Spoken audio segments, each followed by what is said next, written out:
I want to hear more about how you got into sociology. What led you to this particular field? Yeah, so I always say I was a people watcher and didn't know that you could turn that into being a sociologist. So from a very early age, I've been fascinated with why people do what they do, what makes them tick, what informs their decisions. I mean, from a young age, and I think part of that was from when I was a child. There was a lot of dysfunction around me, and people I loved very much, and they loved me, but they were making decisions that seemed to be hurting the people they said they loved, and I had questions about that, and so I just began to observe people, and then I actually, one of the neat things in my testimony is at 11 years old, I had a paper route. That was back in the days when they let kids deliver newspapers.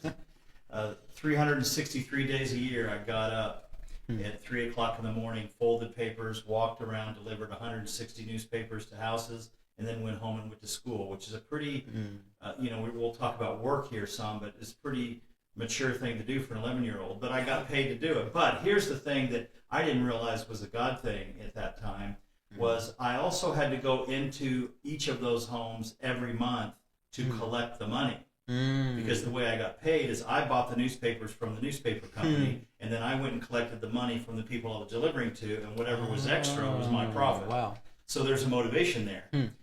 But here's what I found out.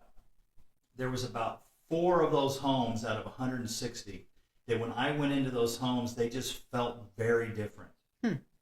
And what I found out, being the observing kid that I was, is they were these people called Christians. And they had this book called the Bible that they read. And not that they were perfect people, but they had a peace in their home that I was curious about.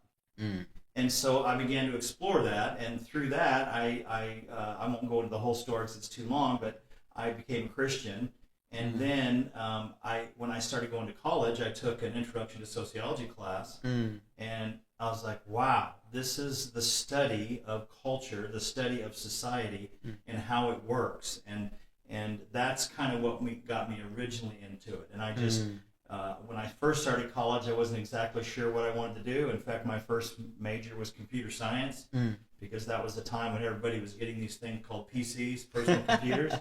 And I knew there was a future in that. Yeah. But when I actually started doing it, I'm like, nope, not for me. But then I took this introduction to sociology class, and I was like, this is something that I would be passionate about. So since then, I've just been pursuing sociology, and largely around stuff related to cultural impact of decision making, the family structure, the way that impacts the economy. And so it's all tied into one. And honestly, when you're a person of faith, it is all tied into the web of the creation of God. I love how you connect your testimony to that even as an outsider coming in, you notice something different about these people that were Christians. I love how that is so connected to your interest in sociology of what creates a good society, a good marriage, work environment.